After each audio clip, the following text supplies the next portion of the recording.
that you guys submitted for Q&A. I asked for questions over a number of videos over the last week, and now I'm going to be answering them. I got so many.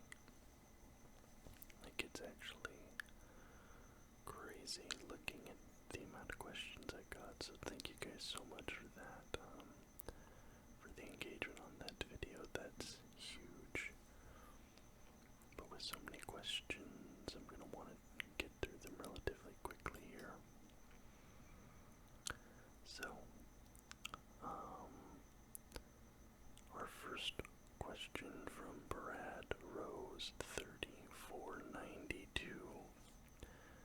Top 3 albums or music artists.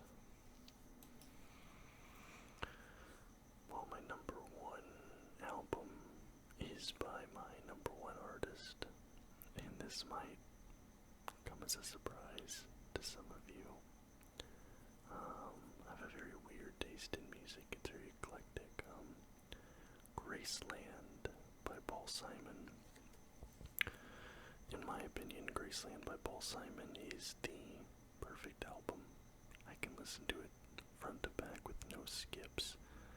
And Paul Simon is also my favorite musician. I was very lucky to be able to see him on his retirement tour that he did. I saw him perform in Portland, and it was an absolutely amazing concert, unforgettable. I had really good seats for it. I made sure to, pay a little bit more than I was comfortable for to get really good seats, because I really love Paul Simon that much. My second favorite album of all time is probably Rumors by Fleetwood Mac. But then my second favorite artist of all time, that's tricky, I think, let me look at something real quick.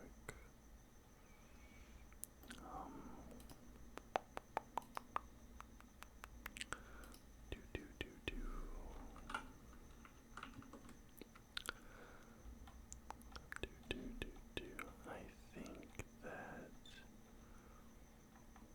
I actually did a video on my favorite albums or musical artists or something along those lines.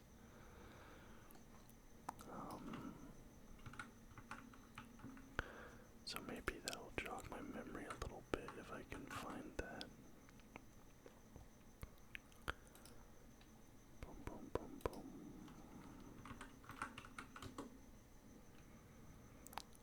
Let's see. Yeah, this video, my 10 favorite albums of all time. And number 1, I have Graceland, of course.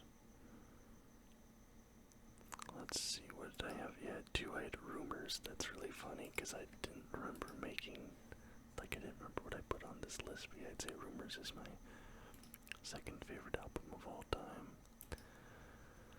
And at 3, I put the Blue Album by Weezer. That's probably true. I would say the Blue Album by Weezer is still probably my third favorite. You guys need to understand, I unironically really like Weezer. There was a period of time where I went and saw Weezer every single time they came and did shows. And I got front row seats even to Weezer at one point. Like literally the front row right up against the stage, standing room only. Like I could have touched Rivers Cuomo's hand. So for my 3 favorite albums, number 1 would be Graceland by Paul Simon, 2 is Rumors by Fleetwood Mac, and then 3 is the Blue Album by Weezer.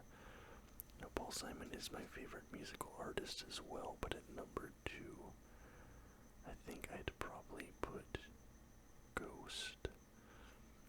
Now this is kind of a recent development, but I've been listening to a ton of Ghost the last couple of years. For the last 2 years, Ghost has been my most listened to artist on Spotify Wrapped for the last 2 years. And, if you don't know, Ghost is Swedish metal, kind of has like a weird, he like plays a character the whole time, Pope Emeritus, and it's all these things, and I really want to go see a stage show one day, because the stage production is insane. The number 3 would probably be MF Doom, all caps when you say his name. I think there's, definitely better rappers than MF Doom, but Operation Doomsday is one of my favorite albums of all time. Food. And there's so many just classic songs, and MF Doom's wordplay and all that. I'd say he's my 3rd favorite artist for sure. From Brandon Schoen 13, does Man United finish top 4 this season? They just had that really bad loss against Fulham today. They're currently, as I'm looking at the table, sitting 6th. They've played 26 matches. They're 3 points behind Tottenham, but Tottenham have a game in hand. Who does Tottenham play next? Tottenham has Crystal Palace. I'd say that should be a win or a draw for Tottenham. And Man United has Man City, which I think is definitely a loss. I think top 4 is probably out of the picture for Man United this season. I think I'd say so. I think at best they're looking at a Europa League spot. But I don't even know if they beat Tottenham at this point. They might finish 6th. From Isaiah Robinson 3093, what do you do for work? So, since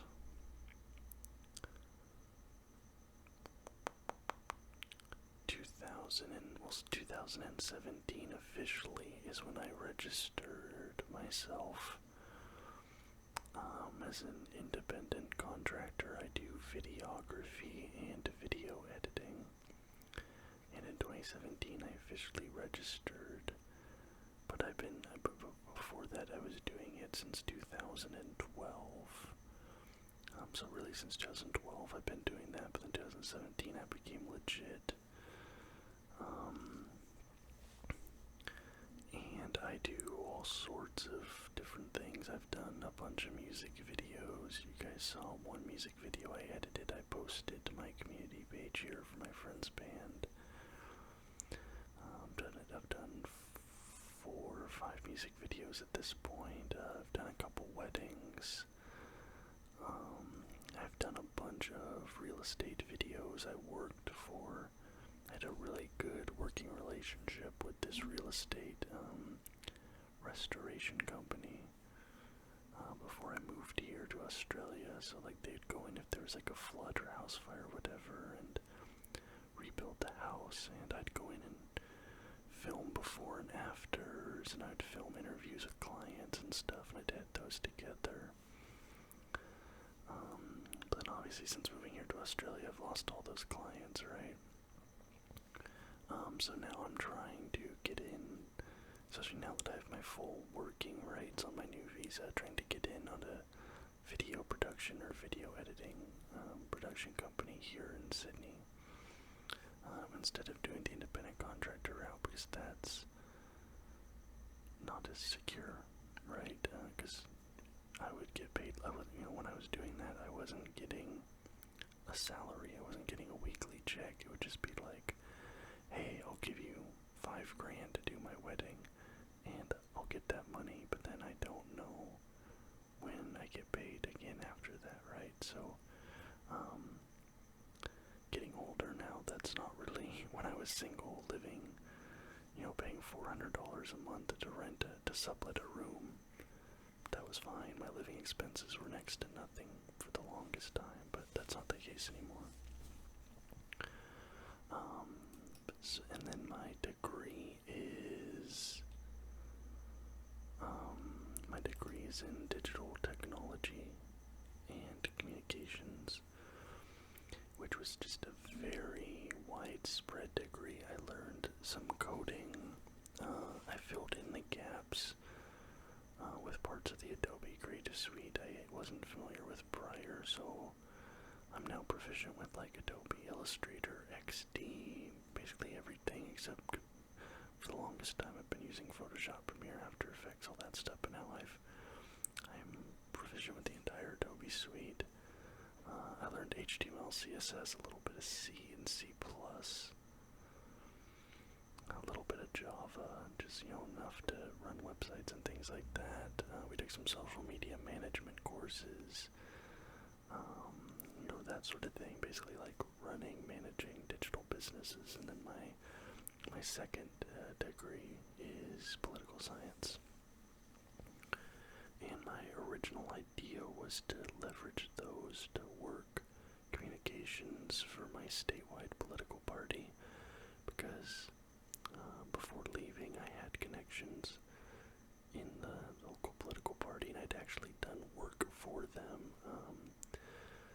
On a handful of occasions I'd worked with them, but then obviously I moved, and I'm not allowed to vote here, let alone work in politics, so that idea I had going with my degree kind of went down in flames there. Another person asked if Man United finishes top 4.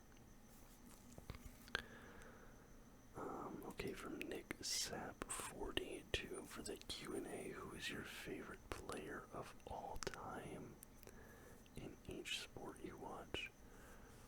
Well, let me do this. Let me give you current and all time.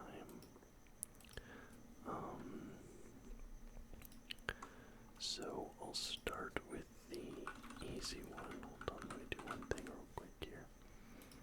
I'll start with the easy one for me, which is baseball. My current favorite baseball player is Shohei Ohtani. I also quite like Julio Rodriguez. They're kind of like 1A, 1B, in my opinion. And my favorite player of all time is Ichiro Suzuki. I wasn't a huge baseball fan growing up, but I was growing up when that Ichiro, Griffey, Mariners team, Edgar, all those guys were around, and I've just always loved the way Ichiro plays the game. So that's baseball. Right now, either Julio or Shohei, all-time Ichiro. Let's go to football. My favorite player playing right now is DK Metcalf. I'm a Seahawks fan, so DK. And this is going to be kind of a spoiler, because I was going to do a video talking about my 10 favorite NFL players of all time, but my favorite NFL player of all time is Dan Marino. I think he is extremely underrated, and he's still, even without his ring, one of the best quarterbacks of all time. Dan Marino, NHL. I pretty much, in the NHL, I pretty much just watch Vegas. In other sports, I will, watch other teams, things like that, but when it comes to NHL, I'm pretty much just watching my team. This is going to be a really boring answer. Also, I only started watching NHL in 2014, 2015, so I haven't had as much exposure to it, but my favorite player, both current and all-time, is Jack Eichel. Jack Eichel for the Vegas Golden Knights. And what do we have left now? We have the NBA. So my favorite player all-time in the NBA is Carmelo Anthony. And my favorite player playing right now is probably Luka or LeBron, but Carmelo's my favorite all-time. And was able to see Carmelo while he was a Blazer in the Moda Center. Like, that was such an awesome game. Getting to see my favorite player play for my team. Let's run down some other sports, shall we? I watch cricket, but I don't know any of the players. I'm very casual in that. Soccer, European football. My favorite player of all time is also still playing, but it's Thomas Muller. I think Thomas Muller, I don't think he's like, I think he belongs in the conversation of like one of the best players of all time. Is he up there with Messi, Ronaldo? No, but people don't talk about him like he deserves to be talked about, in my opinion. I think Thomas Muller is one of the best players to ever play the game. Thomas Muller's the reason that my favorite number is 25, and the reason that whenever I do create a player in any sports game, I make them number 25. Thomas Muller. Let's see. Well, I watch rugby, but I only really watch the Panthers, and I've only started watching it last year, so Nathan Cleary for me. I know I'm missing some super obvious person here. If I could sneeze. In fact, I know I'm blanking on somebody. Oh, boxing. My favorite boxer right now is Naoya Inoue. And my favorite boxer of all time is Showtime Sean Porter. I love the way Sean Porter fought.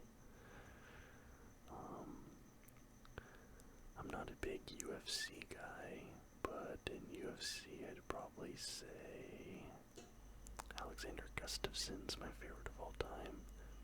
I don't know who's fighting right now. I haven't really kept up with UFC in a long time.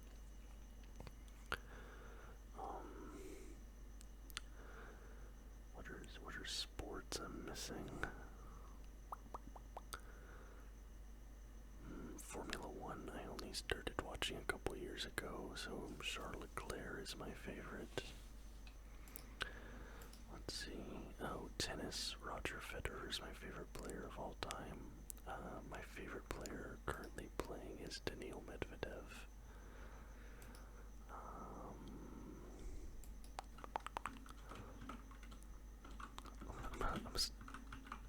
All sports. I'm typing in like all sports. Volleyball, I don't know. Golf, no. I don't know golf, I don't know volleyball. Basketball, I already did. Hockey, table tennis, boxing. Is that everything? That might be everything, I don't know. I hope that was, sufficient. Blunt, too heavy. First they ask, what's your address? But then they say, what is your favorite childhood memory? Wow.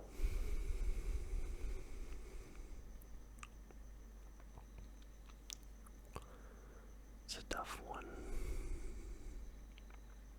Because I have a really bad memory, unfortunately. And I only remember very small, specific things from my childhood.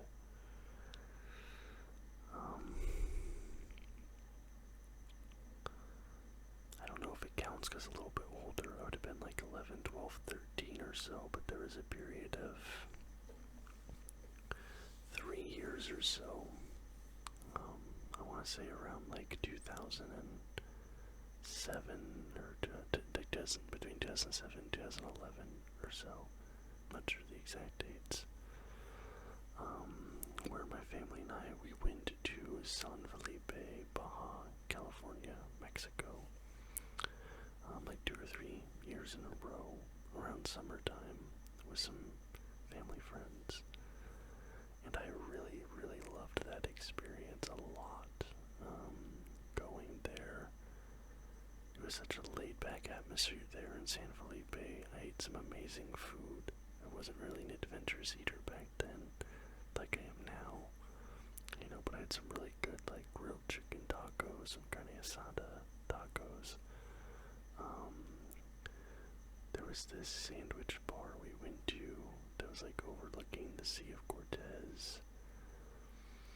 And they had some really good milkshakes there. We got some cabanas on the beach down by the Puerto Vallarta. It was just a really, really beautiful place, a really beautiful area, and I'm realizing now, because I've really had this lock on the last little while, where I really want to take a trip to Mexico, or perhaps like even live in Mexico for a little bit someday. I've been watching things about like Mexico City. There was this other city, I think Merida was its name, which was in Yucatan. I was looking at Guadalajara a little bit, and Monterrey. I was just watching these videos on Mexico, and I was thinking, like, I think that those trips in my formative years, my early, like, teenager, preteen years, really gave me an appreciation of Mexican culture. And I'm not fluent in Spanish at all, but I speak a little bit of Spanish, and I've always liked listening to, like, Latin music and stuff, and being there was just so amazing. And I'd love to go back to Mexico someday soon. I really would. Have been thinking about it a lot lately. And I think part of that also is because there isn't really, you don't realize in the United States how much, like, Mexican culture there is until you leave. And, like, here in Australia, there's, like, no Mexican people, and, like, there's no Mexican food, there's no, you're like, oh, this is kind of interesting, because, like, there's, at my house I was living in before I left, just down the street, there was this taco truck, and, like, on Tuesdays you'd get chicken tacos for $1, like, some really great food that just doesn't really exist here like that. Like, there's some, but it's not even close to what you can get. And I think back to some of my road trips down to Phoenix and going out like 2 in the morning and getting some, like, tortas and tamales and burritos, and obviously that's not Mexico, but so I think for me that is one of my favorite childhood memories, is those trips I took with my family and family friends down to San Felipe. There was one year I did a poker run. I was like a passenger, obviously I wasn't driving, but our family friend, he had this he had a Jeep that he had kitted out to do the poker run, so I did that with him, and that was a really fun experience. And there was this beautiful pool area there with cabanas, and I played tennis with my dad, and yeah, that's definitely up there. Who is your favorite band, solo artist, and favorite song from them? I think I already answered that. Graceland by Paul Simon, and the song Graceland off that album is probably my favorite song on that album. The Mississippi Delta was shining like a something guitar. Wow, I for some reason I can't pull that lyric up right now off the top of my head. I'm also a big fan of Me and Julio, Down by the Schoolyard, Gumshoe. For some non-Graceland Paul Simon songs, check out Kodachrome, 50 Ways to Leave Your Lover, Wristband. Yeah, Paul Simon, great. That was from Declan Lax from the PvP Bros 1. Moving across the world sounds hard. What were some of the challenges you've gotten through that were more unexpected? Not really unexpected, I suppose, but the social isolation can be hard, because I left my friends and family behind, right? So you don't really realize how often you talk to people or see them until you can't anymore, because, like, one of my best friends, he and I still text back and forth every single day, but by the time I'm away, the time zones are just so different that we're only sending 3-4 messages back and forth a day or so, whereas before we'd be messaging a lot, and, I'd see him a couple times a month, or now I haven't seen him in over a year, and I'm probably not going to see him this year either, right? Like, my parents were just here, they came and visited us for 2 weeks, but who knows when the next time I'm going to see them is. I talk to them still, obviously, but it's that social isolation and coming here, like, I have my girlfriend that I live with, so I have her, and then I've met some of her friends and, like, become cool with them, but, like, they're still her friends. Like, I haven't really made new acquaintances here, so that's hard. I saw this thing, it was this group, and it was like Americans living abroad in Sydney, and they do like monthly meetups, so I'm thinking I might try that, like meeting up with some other American expats, but that for me has been the biggest challenge. From Josh Hernandez, 23, what is your dream car? Well, I'm going to give you 2 answers. I'm going to give you the dream car that I believe I will be buying someday. That's the more attainable dream car. And then the dream car that is probably not going to be buying it someday, but, so for the one that I think I might be able to buy someday, that would be the Mitsubishi Evolution 8.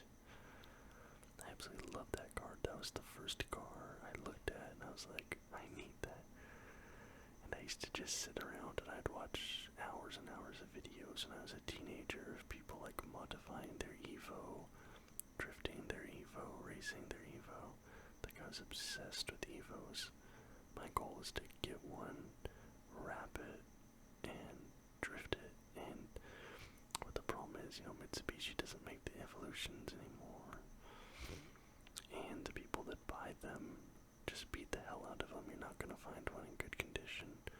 And they're super expensive now. Like, my first car was a 1994 Civic Coupe 2-door in this really, like, weird teal blue color. I bought it for like $500 or like $1,000 or something.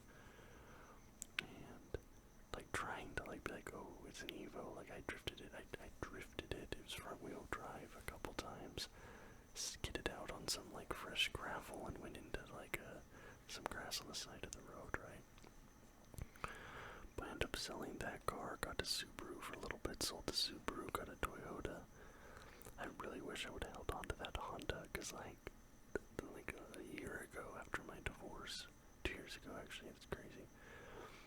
After my divorce, I was looking, like, I want to get an old Civic for cheap and, like, get it out and modify it, just like it for something to do. But you couldn't find them for like less than $10,000. It was crazy. I really wish I would have held on to that car. Kind of a tangent there, but yeah, so the attainable one, Mitsubishi Evolution 8.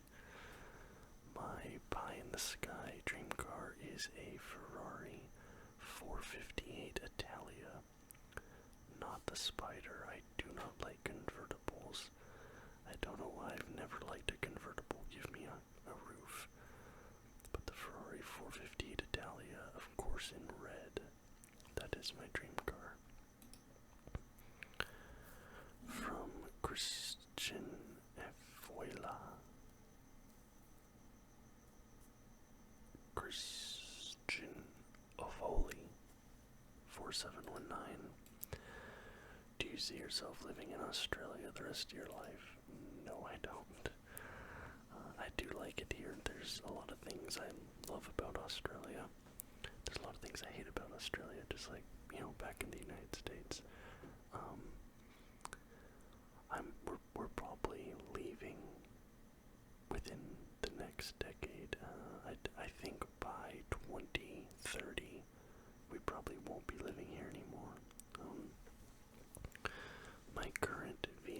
expires in 2029. Now we can renew it for 5 more years. But I think by the year 2030 we're not going to be here anymore. We've been looking at like Minnesota, parts of Oregon, parts of the East Coast like New Hampshire, Maine, to relocate to, because we have, for different reasons, family reasons, economic reasons, other reasons, right? And then, like I said, lately I've been kind of on this Mexico thing, like, oh, what if we moved to Mexico City, get a place in Roma, or wherever,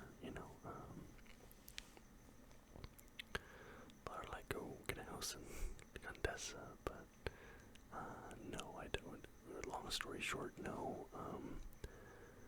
My girlfriend, she's a Kiwi originally, and she has a lot of issues with Australia, more than I do, honestly. For me, my big issue here, beyond the obvious, like, cost of living issues that Australia is, like, very well known for now at this point, is, like, shockingly, and I really didn't expect this. I came into this expecting the opposite. I find the people here really rude and impatient.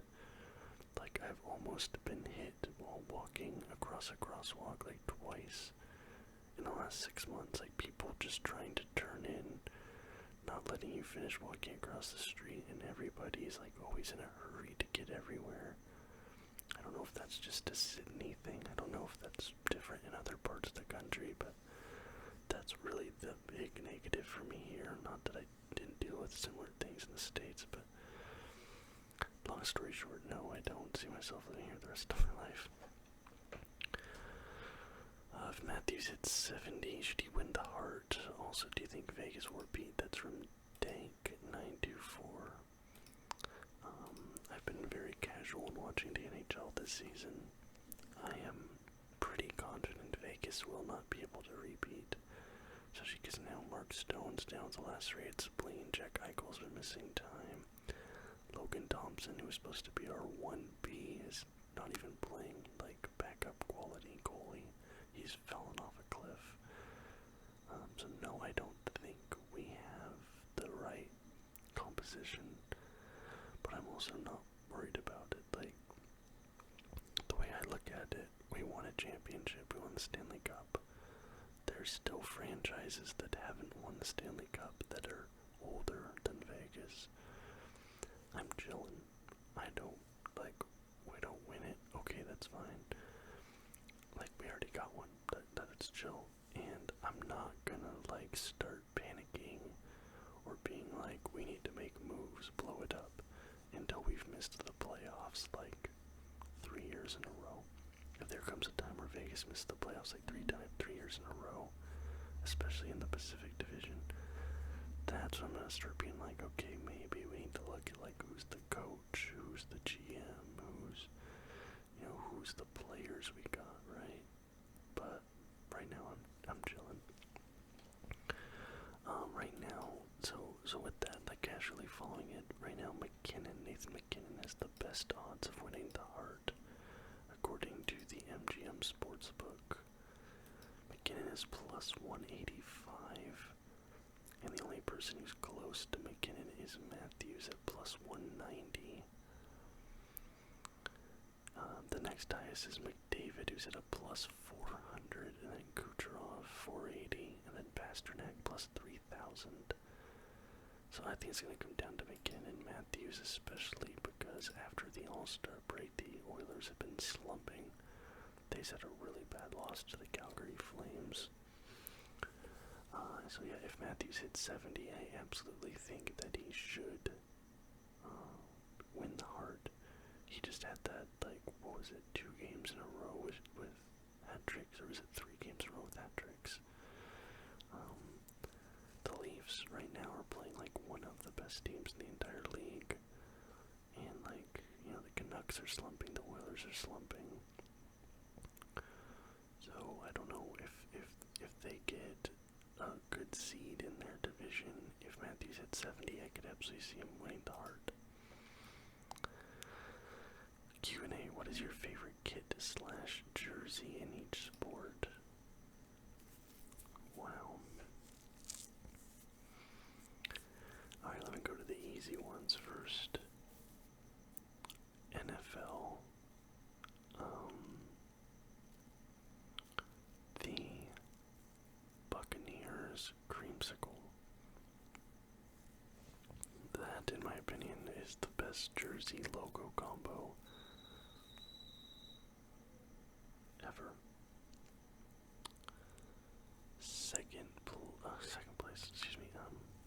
Does that be the NFL? That Seahawks retro was really good as well. That's up there, but I don't think anything beats the Buccaneers one. Okay.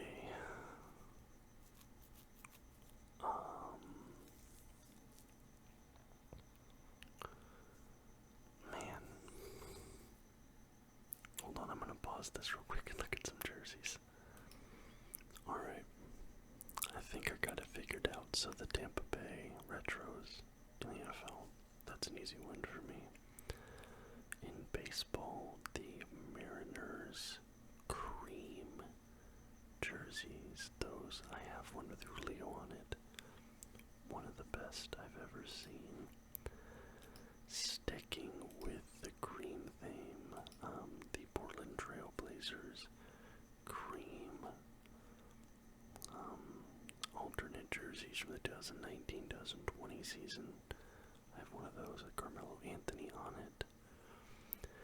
Now, in my opinion, one of the greatest jerseys across any sport of all time ever is the 2009 to 2011 Stade Francais rugby shirt. I don't follow Stade Francais, but they have the best jerseys in all of sports year over year.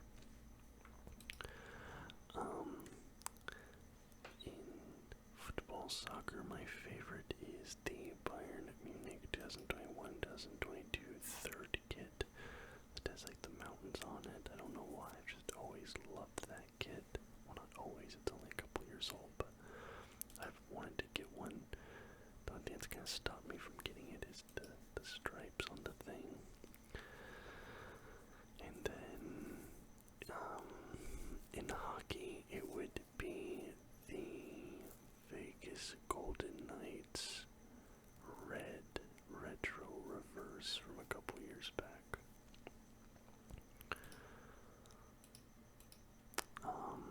Do you wear cologne? And if so, do you have a favorite? So, I like very lightly dabble in colognes, but I want to get into it more. I have a big bottle of Dior Sauvage that I use pretty regularly. And I really like the smell of that. I know it's one of the most popular scents. And I also have this Stetson one that has like a very strong kind of like leathery type smell, like a very masculine smell. I wear that on date nights sometimes. But yeah, I want to get, I really like Paco Rabanne 1 million. I want to get a bottle of that. And I found there's this like one, I don't know, scent maker, I don't know what you call it, but they make like these really weird and abstract fragrances. They have one that's called like Old Church, and it's meant to smell like the inside of like an old Catholic cathedral. And they have one that's called like Crime Scene. You can imagine what that smells like, but it's like really weird abstract smells. And looking at reviews, apparently they're like very good and very accurate, but they're really expensive. So I dabble, but I do want to get more into colognes. What were some of your dreams and goals when you were younger, 18 to 25? Now can you reflect back on those dreams and goals now? Did you achieve any, and or are you struggling with anything? Been a long time fan. That's from Low Flow 9066. So, coming out of high school, I wanted to be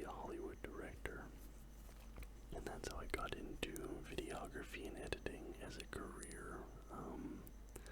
Because when I went to high school, the high school I went to had the best video production program in the state, and one of the best in the country. Every single day we did live news broadcasts running 2 big professional cameras and a graphics board and a teleprompter and a technical board. And we did a live sports broadcast for the high school team, so I did football broadcasts that went out live over satellite TV in our region. I did volleyball, I did basketball, and I would set that up and tear it down. And then the classes were double periods, so I was in video production class for an hour and 55 minutes every single day. For all 4 years of high school, so I was really obsessed with filmmaking, and I really wanted to be a director. Coming out of high school, I entered some 48-hour and 72-hour film festivals, made short films on YouTube with my friends. Many of them still exist on YouTube. But I realized the problem was none of us, because there was 4 of us, and then there ended up being 3 of us at the end, me and 2 friends. We all had different strengths and weaknesses. I was the best scriptwriter, story writer, and I was the best editor. And then our one friend, he was really good with production stuff. He was really good at arranging things, setting things up, and he had a really good directorial eye. And then our other friend is an idiot savant with a camera. His cinematography skills, lighting skills are all amazing. He has an eye for great shots. So we were kind of the 3 working together. But reflecting on it now, none of us took it seriously enough to sacrifice enough to try and go all the way. Like me, I've talked in the past, but I was in committed relationships the whole time, and I was always putting my relationships ahead of me and my own goals. So a lot of my time and energy was focused on the woman I was with. Not that that's a bad thing, but for me at the time it probably was, instead of trying to advance that dream I had. My one friend, he still has really strong wanderlust. He was always gone. You could never rely on him. He would tell you, yeah, we'll be here tomorrow. But then that night he decides to go camping a state away. One time he randomly just flew out to Scotland and was there for 2 weeks and didn't tell anybody he was leaving, even though we had stuff planned. He lives in Alaska now, and he basically just lives snowboarding, hiking, doing that stuff. And that's basically what his life is now. He basically lives like an outdoorsman, pretty much. And my other friend, he got married really early, had a kid really early. So right away, all these responsibilities and his time commitments were full. And we were all kind of doing these things. And we'd meet up let's figure out, and we'd meet up, work on script ideas. But that was one day of 1 month, and it took us another month to meet up again, and maybe we'd shoot some things. And I realize now that we all had to sacrifice a lot more than we did to get where we wanted to go, and none of us were willing to do that. We all were too caught up in our own wants, our own desires, right? And maybe, we should have done it solo, but, so I don't have any,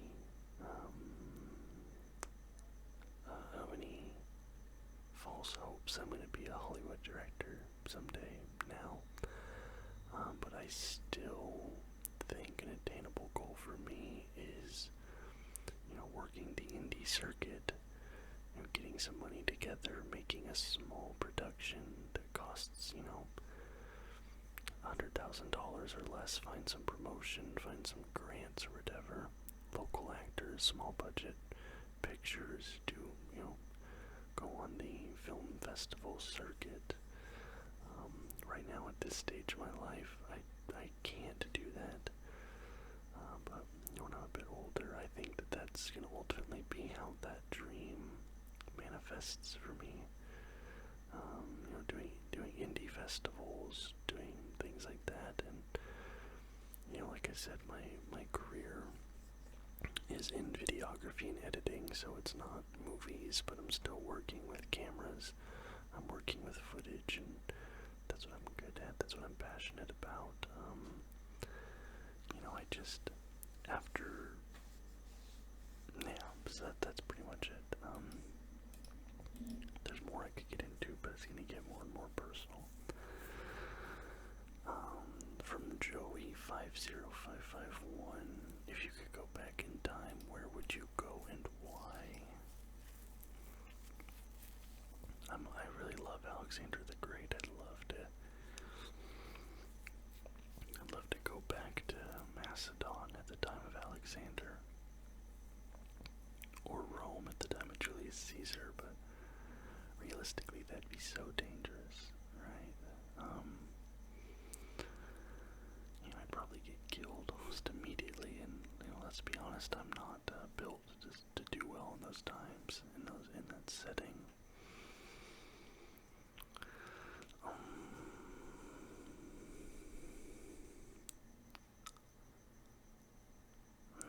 Go back to any time.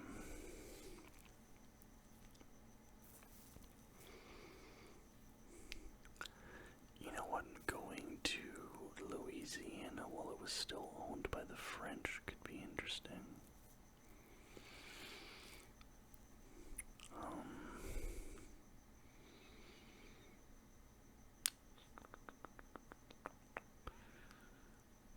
Let's go with that one.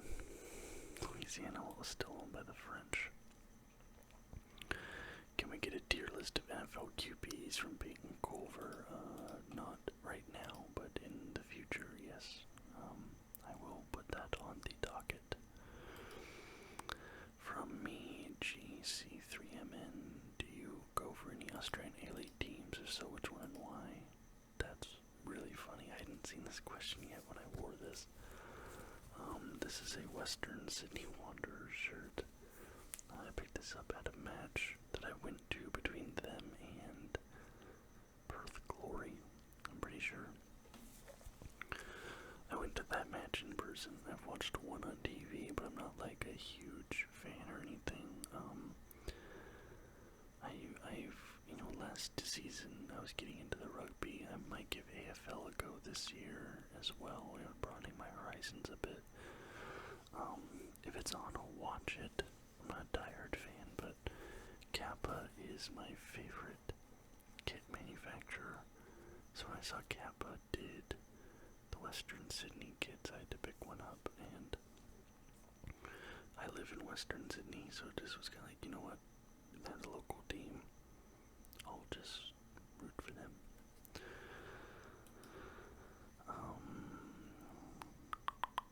Things that are much different in Australia to back home, and which shocked you the most. I did a entire video on this already, actually. But the big difference for me,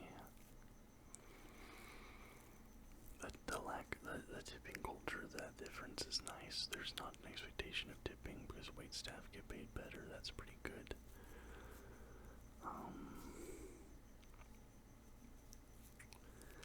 The multiculturalism is a lot different. I was living in the Portland area, which is extremely, extremely white. Other parts of the U.S. are obviously more diverse, but coming here, that was a big difference. What shocked me the most, I kind of already talked about it, but the impatience of certain people here, drivers especially.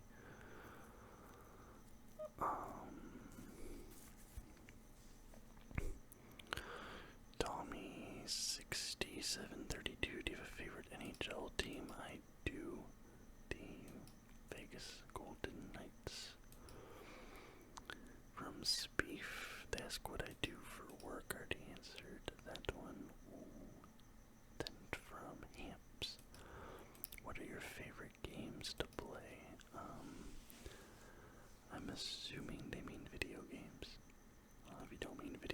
games. My favorite sport to play is basketball. It's the only one I've ever been any good at actually playing. My favorite board game is Settlers of Catan.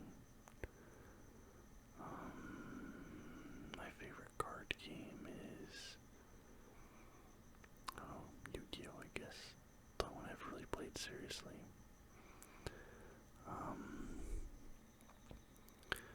My favorite video game of all time is Sleeping Dogs,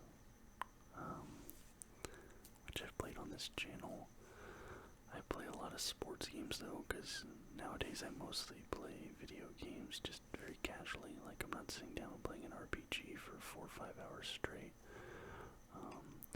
So I can go in, I can play a match or two of FIFA, get out, and it's not a big time sink.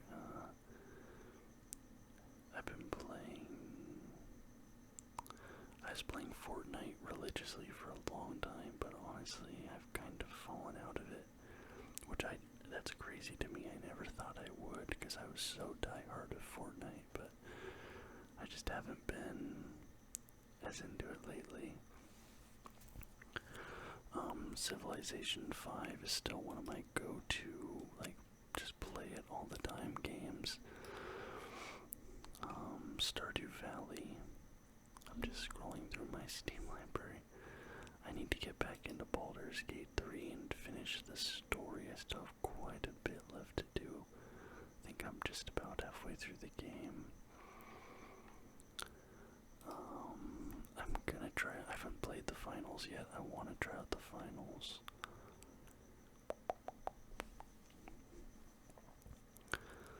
Let's see. Oh, I'm also waiting for Manor Lords. That's gonna be a big one. But yeah. From JHS Cove. What was the first video game console you owned, and what is your earliest memory on the console? Okay. So I grew up, I'm the youngest of 3 brothers, and I'm younger by a considerable margin than them. They were both already, like, I don't know, between 8 and 10 by the time I was born.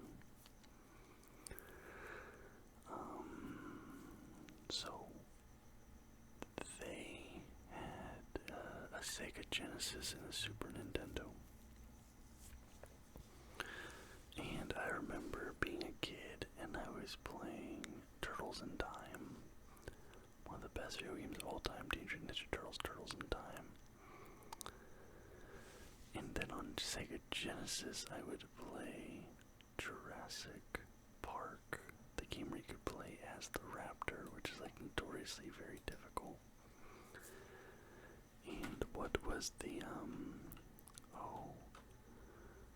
what was that game?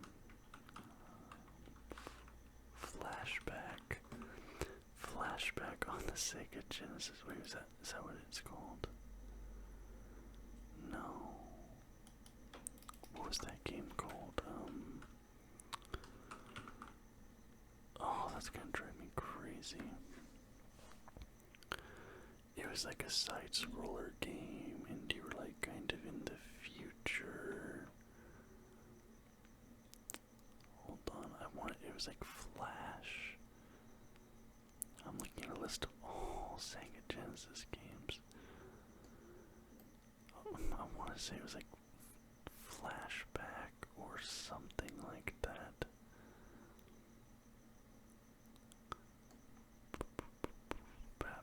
Batman Forever. That was a fun game.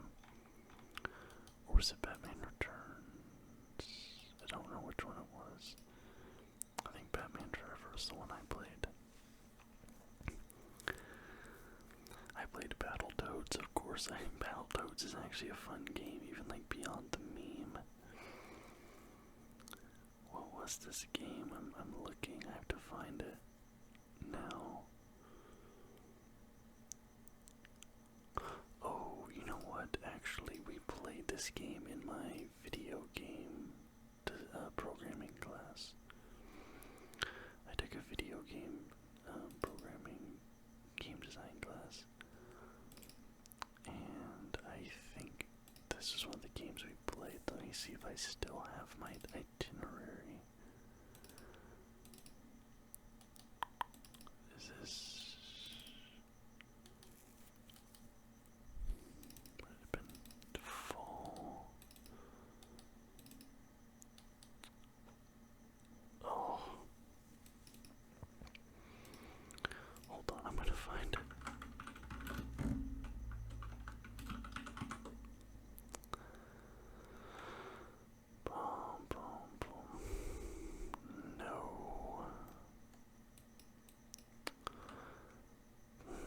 was like Flash something.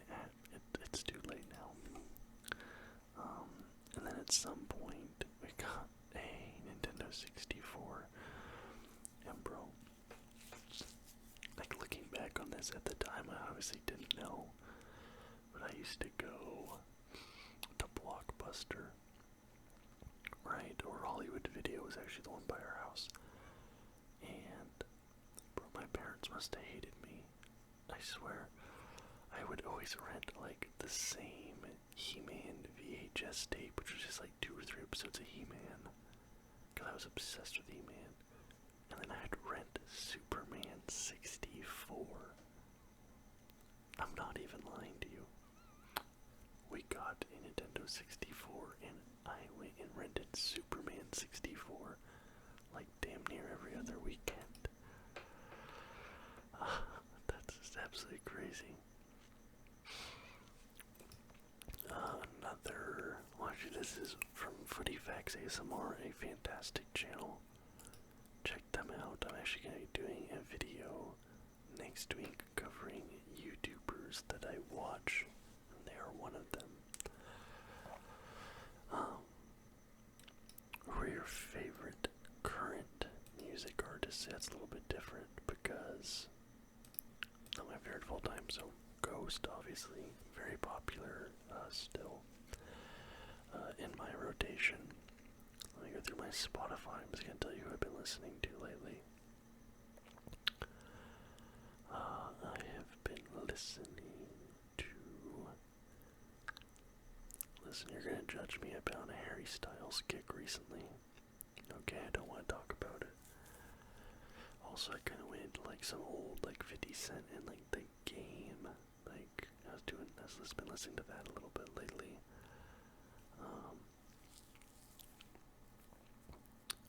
Let's see, I'm just going through Matt Maltese.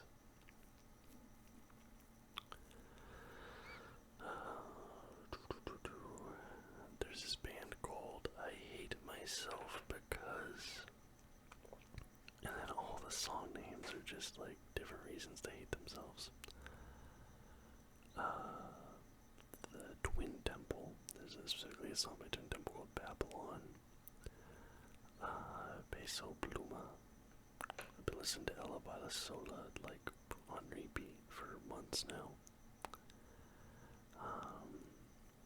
The Devil Makes Three, some very good,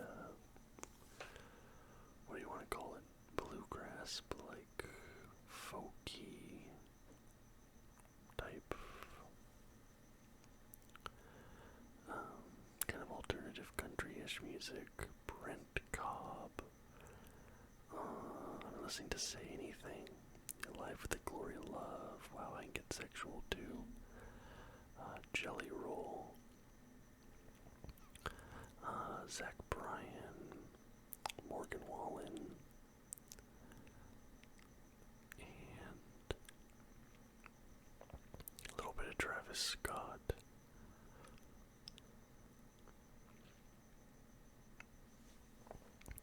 Bad Bunny and Slipknot.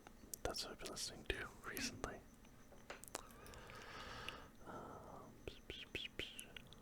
Let's see, I think we might be out of questions. So, a couple more.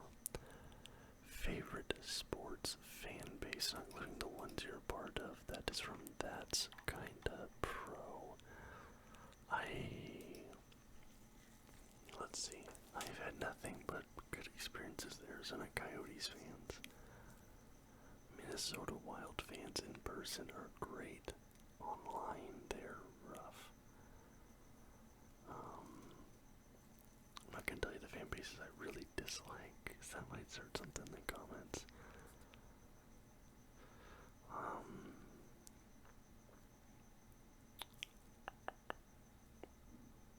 Trying to think of different sports. Arizona Coyotes are the big ones that I've always got along well with.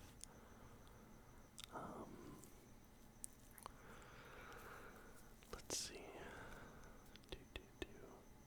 Minnesota Twins.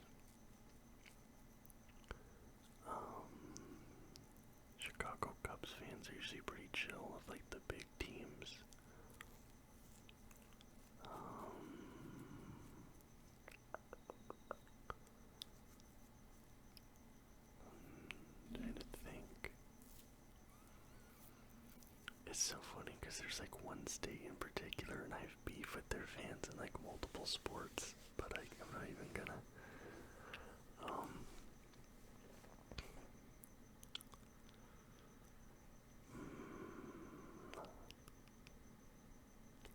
Calgary Flames fans actually low-key of like the Canadian teams. They're kind of the most chill. Them in Ottawa. When Vegas got Mark Stone, Ottawa Senators fans like were pretty chill with us. So yeah, that's what I would say. What are your favorite and least favorite foods? So most people are not gonna believe. I'll give you my top 3. Most people do not believe me when I say this. Legitimately, my favorite food in the world is onion rings. No, I'm very particular about my onion rings. I'm not a fan of the big, super thick cut onion rings, and I don't like them like with that like super bready. I like having a crunchy breading on them. But you give me like a nice, like maybe like that slice of onion, nice circle, a nice like flaky, crunchy breading. Perfect. Yeah, onion rings are my favorite food. And then probably orange chicken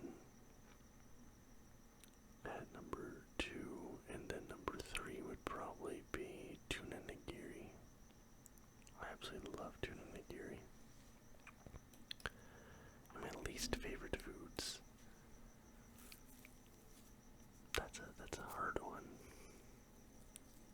Because most of the time, like, if something looks bad, I just won't eat it. I hate Vegemite, I'll tell you that. I tried that here as like a welcome to Australia thing, and I do not like Vegemite.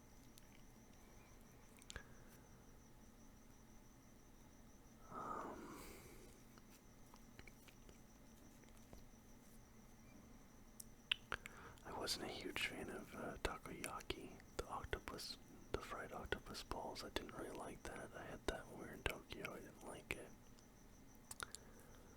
I don't like flan. Like you get at Mexican restaurants. That is what it's called, flan. I don't like that.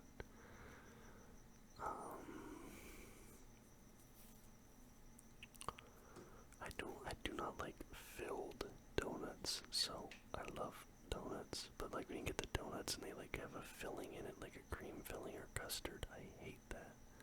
I can't eat it. Like it could be the perfect donut. You put some cream in it, throw it away. I don't like pickles. I try every once in a while. I try to like pickles. I just can't do it. I absolutely hate horseradish. One time I went to the Honey Baked Ham Factory and I got a ham sandwich. I took the first bite of the sandwich. Oh, it was one of the best sandwiches I ever had. The bread was perfectly baked. It was a nice, thick piece of ham, warm, perfectly cooked, a nice glaze, like crust. First bite was amazing, legitimately one of the best sandwiches I've ever had in my entire life. Second bite, doused in horseradish, and that's just the way the sandwich came. Can't do it. Have you ever been to an AFL game? I have not. I would love to someday, though. I just not on the priority list at the moment. That was from Tragic Tubster 3808. Now we have Grant Williams 1569. They say current thoughts on the Bayern season. Still a chance to win the UCL. Who would you want to see as manager next season since Tuchel's leaving? This has been a disastrous season, to be honest. We just won our last match against Leipzig, barely 2-1. Like, Harry Kane in extra time's the only reason that we won that. Before that, there's the 1-0 loss to Lazio in the Champions League, and then the loss to Leverkusen where we got shut out 3-0. And then the worst one was the 3-2 loss to Bochum. Leverkusen game, we lost the league. I don't think Leverkusen loses another game this season. They just set the record for most, longest unbeaten streak by a club in Germany. And I don't think they lose the rest of the season. They only have 2 games against decent clubs left. And I just don't think we catch them. And part of it is kind of funny, because this team that's finally going to dethrone Bayern is not Dortmund, like many people would assume it would be, but Leverkusen.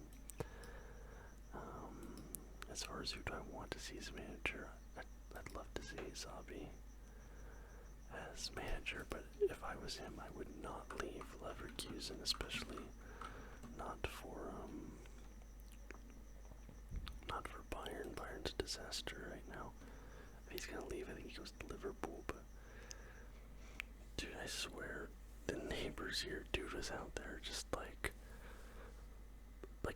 hitting his wall with something, throwing a temper tantrum, but the dude next door is 50 years old. I don't know what dude's throwing a temper tantrum about. Whatever, just a loser. I'm gonna have to edit all that out. And I lost my train of thought. Anyway, Bayern just been really mismanaged this season. The board has not done a good job. I honestly wouldn't be surprised if Leverkusen win it again next season, especially if Xabi stays. Because Davies is leaving. The midfield has been atrocious. Tuchel's not playing Muller enough. I don't know. I feel really bad for Harry Kane, coming to, finally getting a trophy, which should be an easy trophy at Bayern, but it's not. It's unfortunate, the streak ending the way it has. Because I don't know, I don't think in my lifetime I'll see another streak like the one Bayern did, winning the league that many times. But I don't see Bayern winning Champions League, and I'm not too sure who I'd want as manager, because they're waiting till the off-season to get rid of him. Probably waiting to see who's available. And honestly, I don't really keep up too much on that kind of stuff, personally. Yeah. Is there anything? What is the biggest theme is back in the States? What are your top 3 countries to visit? Besides friends and family, biggest thing I miss would be, like I said, the Mexican food. The Chinese food's also different here as well. I prefer Chinese food.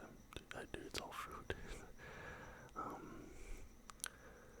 Also, the road trips I could do in the States are kind of more difficult here, because things are more spread out here. There aren't the little towns in between the big towns as much.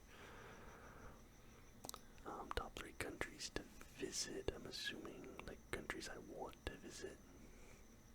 I want to go back to Japan for a second time.